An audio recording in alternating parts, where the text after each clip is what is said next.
Independent journalist Matt Taibbi is being threatened with jail time by a top Democrat on Capitol Hill over testimony he gave about his reporting on the Twitter files. Del. Stacey Plaskett, DV.I, the ranking member of the House Judiciary Select Subcommittee on the Weaponization of the Federal Government, sent a letter to Taibbi regarding a comment he told lawmakers, which she alleged included an error that was previously propped up by MSNBC host Mehdi Hasan in a tense interview exchange regarding the name of one of the federal agencies swept up in the Twitter files. The error was a specific reference to CISA, the government's Cybersecurity and Infrastructure Security Agency, when he meant to refer to CIS, the Center for Internet Security, which is a private organization. Taibbi later addressed and corrected the error in his reporting. Plaskett pointed to Taibbi's statement, saying it is contradicted by your own admission. This mistake is important because, by adding an A, you weren't making a harmless spelling error. Rather, you were alleging that CISA, a government entity, was working with the EIP Election Integrity Partnership to have posts removed from social media, Plaskett wrote to Taibbi, according to a letter obtained by journalist and fellow Twitter Files reporter Li Fang on Thursday. When presented with this misinformation, you acknowledged you had made an error by intentionally altering the acronym CIS and you subsequently deleted your erroneous tweet.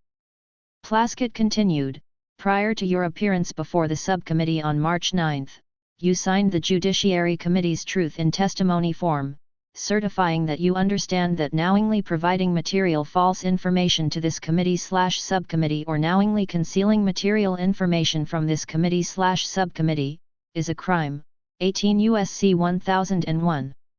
In addition, at the beginning of the March 9 hearing, you swore under penalty of perjury that the testimony you were about to give was true and correct to the best of your knowledge, information, and belief. Under the federal perjury statute, 18 U.S.C. 1621, proving false information is punishable by up to 5 years imprisonment. But as Fang noted in his reporting, the specific comments Taibbi told Congress that Plaskett cited were correct despite the original error in his Twitter files reporting. Neither Taibbi nor Plaskett's office immediately responded to Fox News' request for comment.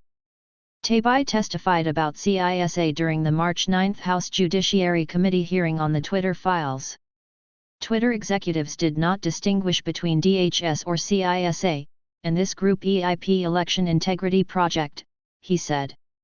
For instance, we would see a communication that said from CISA, escalated by EIP. So they were essentially identical in the eyes of the company. EIP, by its own data, they significantly targeted more what they call disinformation on the right than on the left by a factor of about 10 to 1. I say that not as a Republican at all, it's just a fact of what we're looking at. We have come to the realization that this bright line we imagine exists between, say, the FBI or DHS or the GEC and these private companies is illusory, and what's more important is this constellation of quasi-private organizations that do this work. Hasan tweeted a clip of the testimony and noted Taibbi was under oath when he said it. The two have exchanged a war of words in recent weeks since a contentious interview earlier this month on Hasan's MSNBC program. Taibbi's critics have said the error is a crucial one that undercuts the significance of his reporting on the government's influence over Twitter.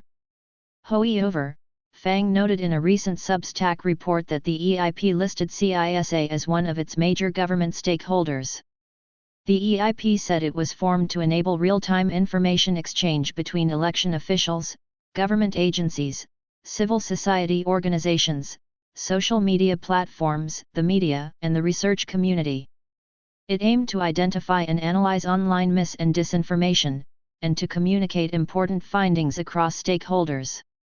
Plaskett, a non-voting Democratic delegate from the Virgin Islands, had a contentious exchange with Taibbi at last month's hearing, referring to him as a so-called journalist and grilled him to reveal his source for his Twitter files reporting, who she suspected was Twitter owner Elon Musk.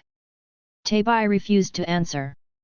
Taibbi, who was granted access by Musk to Twitter's archives last year, has been under a microscope by government officials since he began his reporting in December.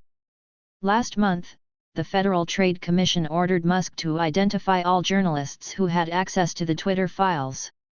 It was also revealed that the IRS visited Taibbi's home as he was giving his March 9 testimony to Congress about the Twitter files. According to a letter sent by House Judiciary Chairman Jim Jordan, R. Ohio, to Treasury Secretary Janet Yellen and IRS Commissioner Daniel Werfel, Taibbi was allegedly told that both his 2018 and 2021 tax returns were rejected due to concerns over identity theft. Taibbi, who had emerged as the most prolific Twitter files reporter, had a falling out with Musk after the billionaire tech tycoon cracked down on content from the subscription newsletter platform Substack, which Taibbi publishes his work on.